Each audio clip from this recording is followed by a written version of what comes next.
Hello students. Today we will discuss problem of traveling salesman's problem. ठीक है.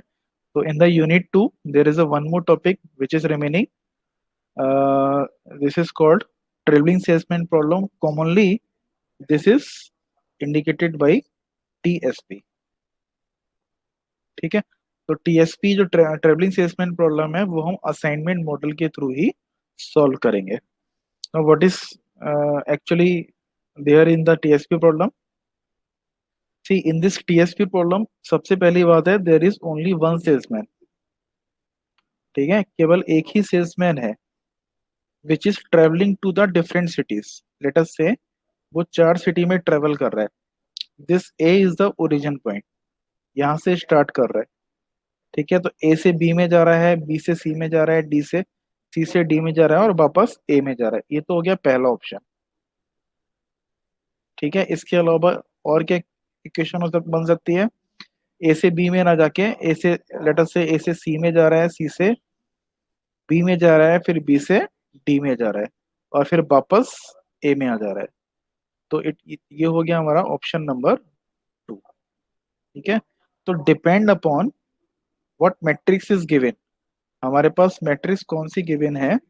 Whether it is cost matrix, whether it is distance matrix, kilometre में दे रखी है distance, या फिर time matrix है, एक सिटी से दूसरी सिटी में जाने में कितना टाइम लग रहा है. कॉस्ट मतलब कितना पेट्रोल का खर्चा आ रहा है, फॉर एग्जांपल कितने किलोमीटर है एक सिटी दूसरी सिटी के बीच की डिस्टेंस कितनी है, या कितना टाइम लग रहा है. तो this is whatever there is whatever present in the matrix, our aim is, our objective is to minimize the cost, either distance or either time. ठीक है, तो हमें क्या बताना है? With the help of this assignment model हमें best alternative option बताना है कि उस सेल्समैन को, again I am repeating, there is only one salesman. ठीक है, तो हमें असाइनमेंट मॉडल की हेल्प से ये बताना है कि उस सेल्समैन को किस सीक्वेंस में जाना है, किस सीक्वेंस में सिटीज को ट्रेवल करना है. That will be cover in this travelling salesman problem. ठीक है, क्लियर है? नाउ वी कैन सी, जो मैंने बताया इसको पढ़ लेते हैं. Travelling salesman problem.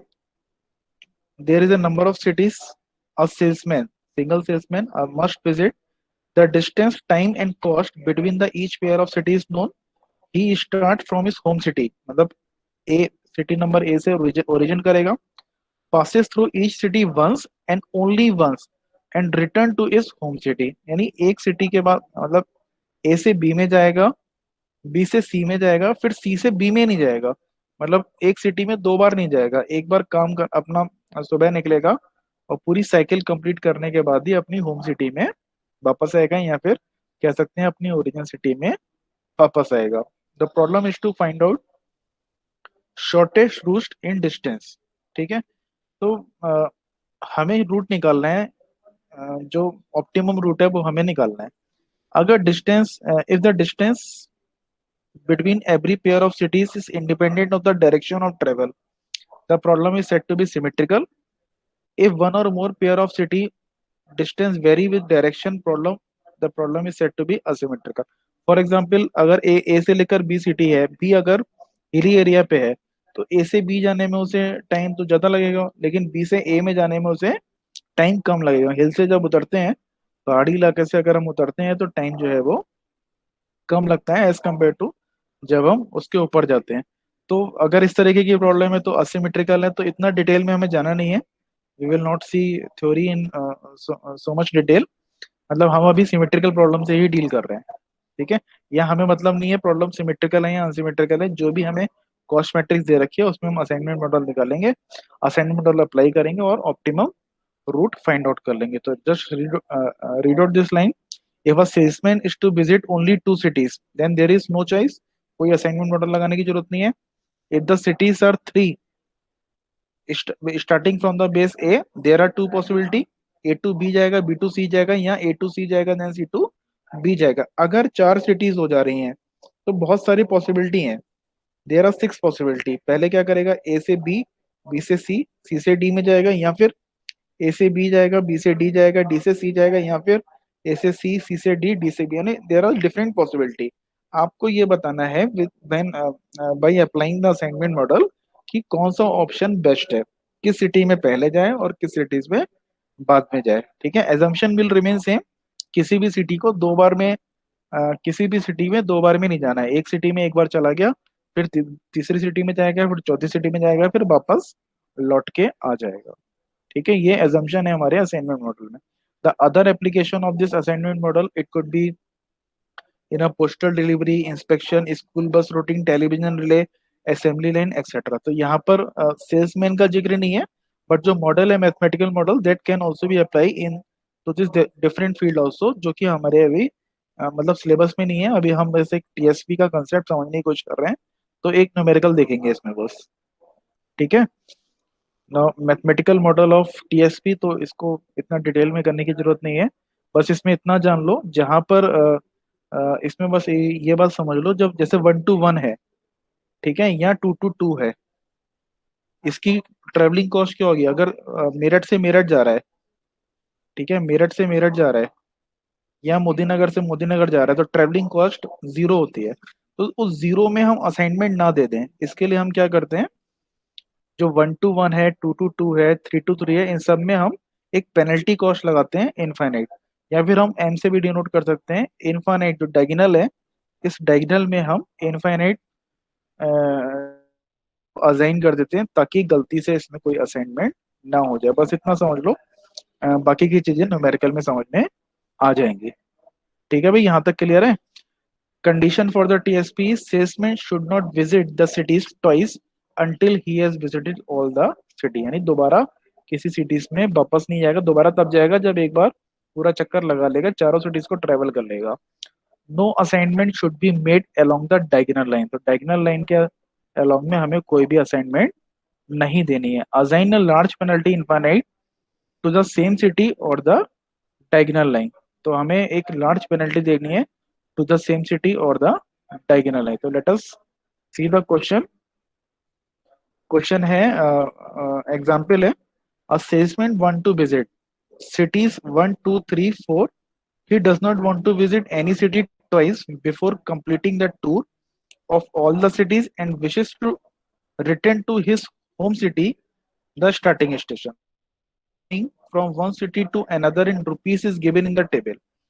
Find the least cost route. तो हमें रूट निकालना है जिससे खर्चा कम से कम आए।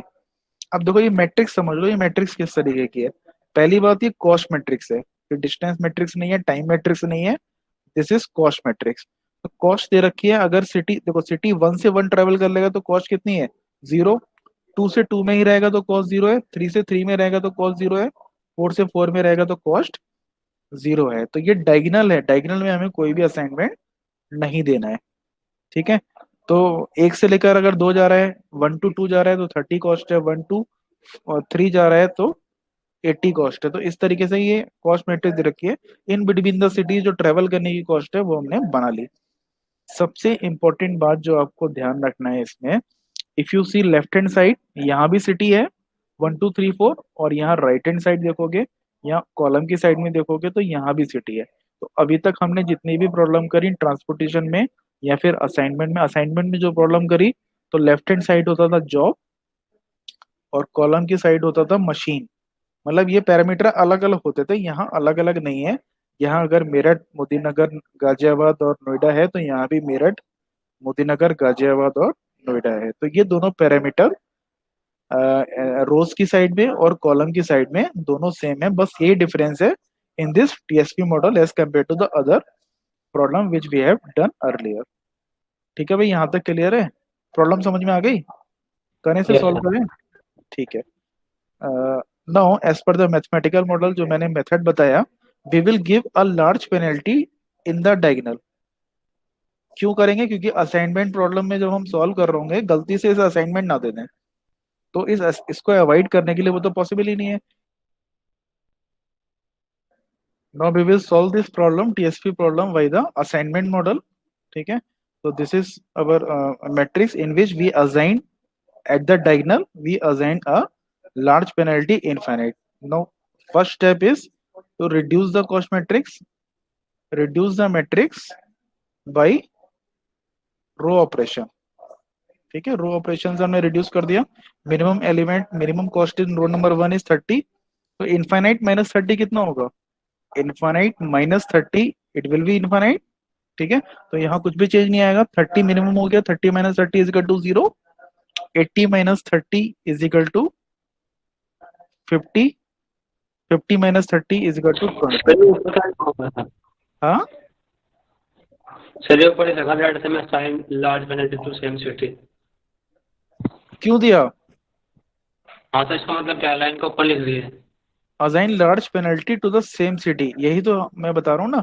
सेम सिटी मतलब 1 to 1, 2 to 2, 3 to 3। ठीक है सर, ठीक है सर, ये तो हो गया।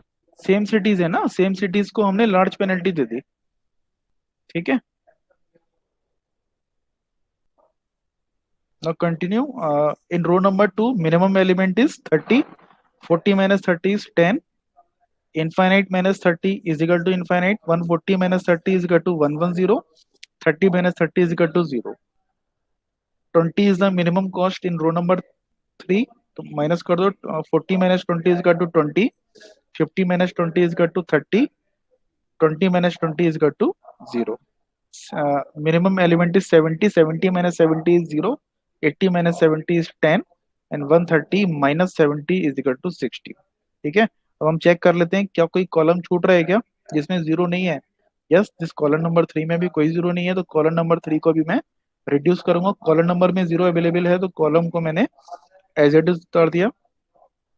ठीक है, नाउ कॉलम नंबर 2, इसमें भी जीरो अवेलेबल है, इसको मैंने एज इट इज उतार दिया। कॉलम नंबर 3 में जीरो अवेलेबल नहीं है, तो minimum element in column number 3 is 50, 50 minus 50 is equal to 0, 10 minus 50 is equal to 60, and 60 minus 50 is equal to 10। Column number 4 में जीरो अवेलेबल है, मैंने एज इट इज उतार दिया। ठीक है, now start giving the assignment.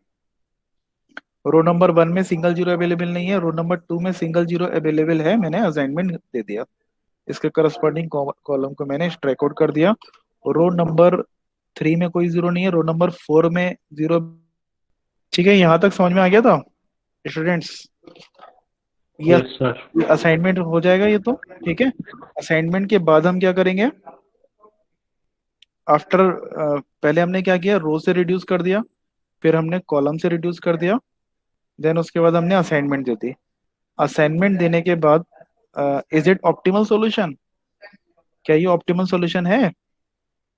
नहीं sir. Number of assignment is equal to 3 which is less than 4, because there is a 4 by 4 matrix. तो हम क्या करेंगे, इटरेशन करेंगे। इटरेशन कैसे करेंगे? We will mark the tick to the unassigned row. ठीक है, थोड़ा तेजी से करते हैं। Mark the tick to the unassigned row, इसके करस्पॉन्डिंग क्रॉस जीरो में मैंने टिक लगा दिया।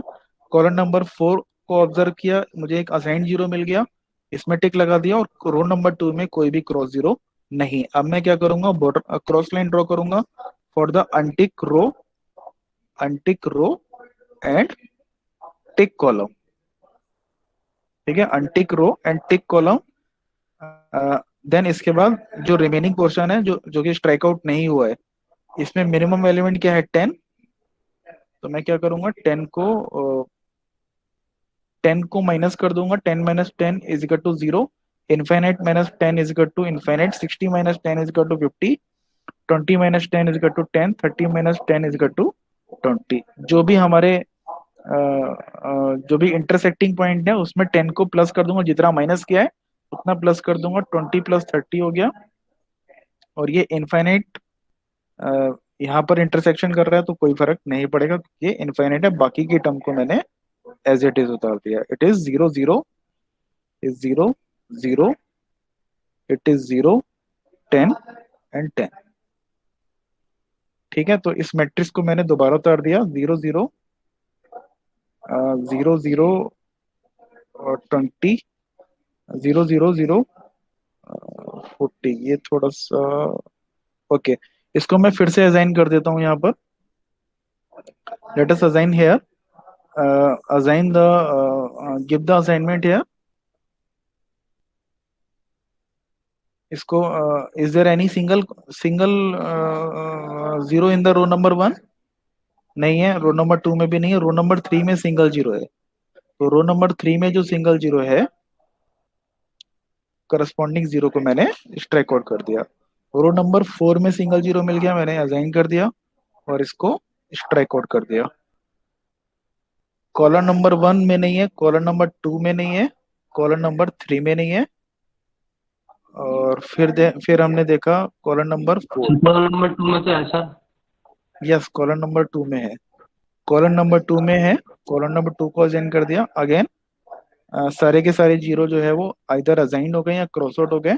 और नंबर ऑफ जीरोस कितने आ गए? Number of assignment again it is 3 and required number of assignment was 4। तो क्या हो जाएगा? This will lead to the non optimal solution. तो हम क्या करेंगे, फिर से इटरेशन करेंगे। तो इटरेशन में हमने क्या किया, यहाँ पर टिक लगा दिया, रोड नंबर 2 इज अनअसाइंड, इसको मैंने टिक लगा दिया, इसको टिक लगा दिया, इसके करस्पॉन्डिंग क्रॉस जीरो पे मैंने टिक लगा दिया। और ये जो क्रॉस जीरो है यानी कॉलम नंबर 1 और कॉलम नंबर 4 जिस पे मैंने टिक किया, कॉलम नंबर 1 को ऑब्जर्व किया, यहाँ पर असाइंड जीरो आ रहा है तो इसको टिक लगा दिया। और कॉलम नंबर 4 को ऑब्जर्व किया, यहाँ पर असाइंड जीरो आ रहा है, इसको टिक लगा दिया। रो नंबर 3 और रो नंबर 4 में कोई भी क्रॉस नहीं आ रहा है, तो टिक वाला ऑपरेशन यहाँ पर फिनिश हो गया। अब मैं क्या करूंगा, अनटिक रो यानी column number row number 1 and tick column, column number 1 and column number 3, इन दोनों को मैंने क्रॉस लाइन कर दिया। अब बचा क्या, इतना पोर्शन बचा, इतनी मैट्रिक्स बची जो कि क्रॉस नहीं हुई। इसमें मिनिमम एलिमेंट कितना है, 10। तो मैं क्या करूंगा, 10 में से माइनस कर दूंगा, 50 माइनस 10 इज इक्वल टू 40, ये मैंने लिख रखा है यहाँ। ठीक है, ये रिवाइज मैट्रिक्स मैंने यहाँ लिख रखी है। 20 minus 10 is equal to 10, 10 minus 10 is equal to 0 0। यहाँ पर क्या हो जाएगा, ये इंटरसेक्टिंग पॉइंट है, तो जितना माइनस कर रहा हूँ उतना प्लस करूंगा, 30 प्लस 10, और यहाँ आ जाएगा इनफाइनाइट प्लस 10, ये हो जाएगा infinite. It will remain same, 30 plus 10 will 40। बाकी के टर्म को मैं ऐसे ही ले लूंगा, 0 0 0 10, एंड यहाँ पर हो जाएगा 0 0। तो इसके बाद जो रिवाइज कॉस्ट मैट्रिक्स आ रही है, ठीक है, इस स्टेप के बाद जो रिवाइज कॉस्ट मैट्रिक्स आ रही है, that I have written already here, इसको मैंने पहले से यहाँ लिख लिया। ठीक है, यहाँ तक आ गया समझ में? अब मैं क्या करूंगा, I will start giving the assignment. मैं फिर से असाइनमेंट दूंगा। आ गया समझ में? Yes sir. ठीक है, और मुझे लग रहा है कहीं कनेक्शन ना चला गया हो, इसलिए मैं बार बार पूछ रहा हूँ आपसे। Now give the assignment. In row number 1 there is no single zero, in row number 2 no single zero, row number 3 में सिंगल जीरो मिल गया मुझे। ठीक है, तो मैंने ये जीरो स्ट्राइक आउट कर दिया। रो नंबर 4 में कोई सिंगल जीरो नहीं है, 1 में नहीं है, 2 में नहीं है, 3 में नहीं है। फिर अगेन रो पे आ गया, मैं कॉलम नंबर 1 2 3 में कोई सिंगल जीरो मुझे नहीं मिल रहा है, कोई अवेलेबल जीरो नहीं है। फिर से मैं रो में आ गया, row number 1, then row number 2, row number 1 में नहीं है, रो नंबर 2 में मिल गया सिंगल जीरो, रो नंबर 1 में मिल गया, मैंने इसे स्ट्राइक आउट कर दिया। ठीक है, तो column number row number 3, row number 4 में भी नहीं है, कॉलम में देखा मैंने, कॉलम नंबर 1 2 3 नहीं है। तो क्या किसी रो और कॉलम में सिंगल जीरो नजर आ रहा है? सिंगल जीरो रो और नहीं। कॉलम में नजर नहीं आ रहा है। तो मैं क्या करूंगा, रो नंबर 1 में either I select this zero, either I select this zero, ऐसे ही करना पड़ेगा ना। तो या तो मैं ये वाला जीरो सेलेक्ट करूंगा या ये वाला जीरो सेलेक्ट करूंगा। Late us try first this, पहले ये वाला जीरो सेलेक्ट करते हैं, देखते हैं क्या होता है। ठीक है, when I select this zero, ये क्रॉस हो गया और ये क्रॉस हो गया। ठीक है, now roll number 2 3 4, roll number 4 में मुझे एक सिंगल जीरो मिल गया। Now this lead to the optimal assignment, this is solution number 1। तो जब दो जीरो में जब टाई हो जा रहा है तो कौन सा केस था, जब दो जीरो मुझे ना तो रो में मिल रहे हैं सिंगल जीरो मिल रहा है, ना ही कॉलम में मुझे सिंगल जीरो मिल रहा है। तो इन दोनों जीरो को मुझे रेंडमली चूज करना पड़ेगा। This is the case of alternate optimal solution. तो यहाँ से, मल्टीपल। ठीक है ना, this is the case of alternate optimal solution. तो ये मैं दूसरा सॉल्यूशन भी निकाल के दिखाता हूँ यहाँ पर। तो हमने क्या किया था, रो नंबर 1 में सिंगल जीरो नहीं है, रो नंबर 2 में नहीं है, रो नंबर 3 में सिंगल जीरो अवेलेबल है, इसको क्रॉस कर दिया। रो नंबर 4 में नहीं है, 1 2 3 कॉलम नंबर 1 2 3 में नहीं है, फिर से मैं रो पे आया, रो नंबर 2 पे मुझे मिल गया, इसको मैंने स्ट्राइक आउट कर दिया। नाउ अगेन टाई हो गया। अब किसी भी रो और कॉलम में सिंगल जीरो नहीं है, पहले मैंने इस वाले जीरो के लिया था, अब मैंने इस वाले जीरो को ले लिया।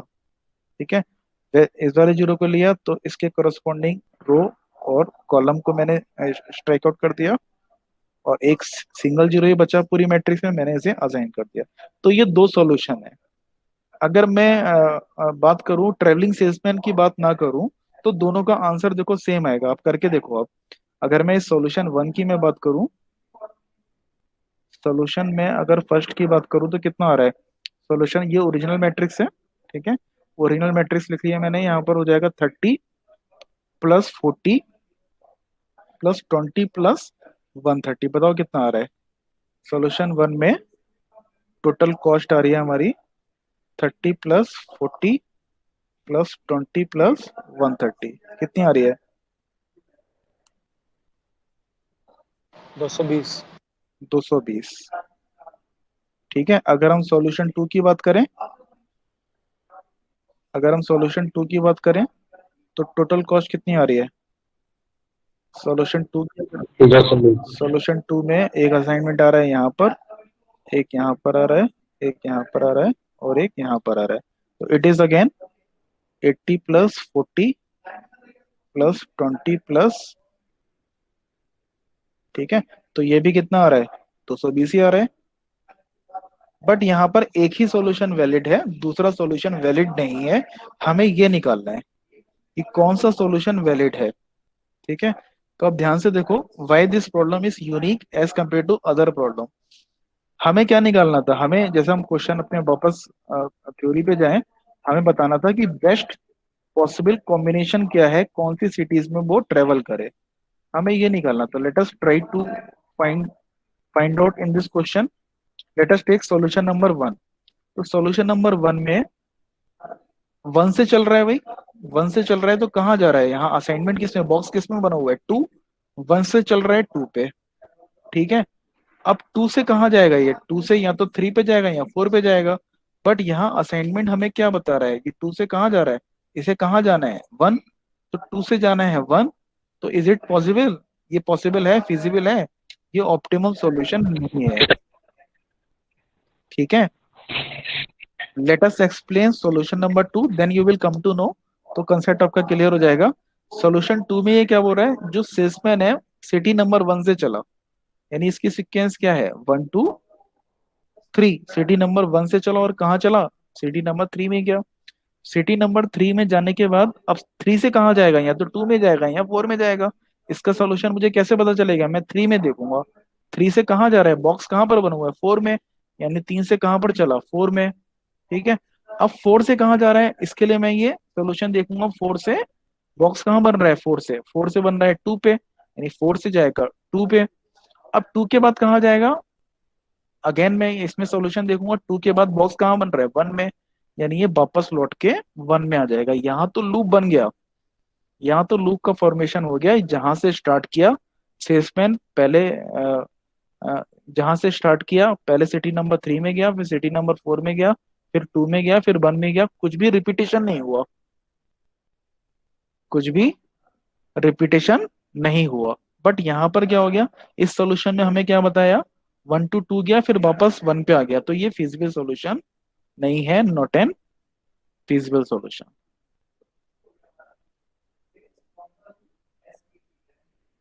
आई बात समझ में? तो हमारा सॉल्यूशन कौन सा एक्सेप्टेबल है, this solution number 2 is acceptable. ठीक है, तो हमारा फाइनल जो आंसर होगा, this will be our answer. It means optimal solution of the assignment problem according to the salesman should visit 1 to 3, 3 to 4, 4 to 2, and then 2 to 1, and it involve the cost 220. The solution also satisfy the additional constraint of the traveling salesman problem. Thus the least cost route is 1 to 3, 3 to 4, 2 to 1, and 4 to 2 and 2 to 1। तो यहाँ पर जो है जो हमारी जो condition थी कि एक सिटी में दोबारा ट्रेवल नहीं कर रहा है, ये हमारा सॉल्यूशन नंबर 2 में सेटिस्फाई कर रहा है। Final answer will be this, ये हमारा फाइनल आंसर हो जाएगा solution number T and the sequence will be this.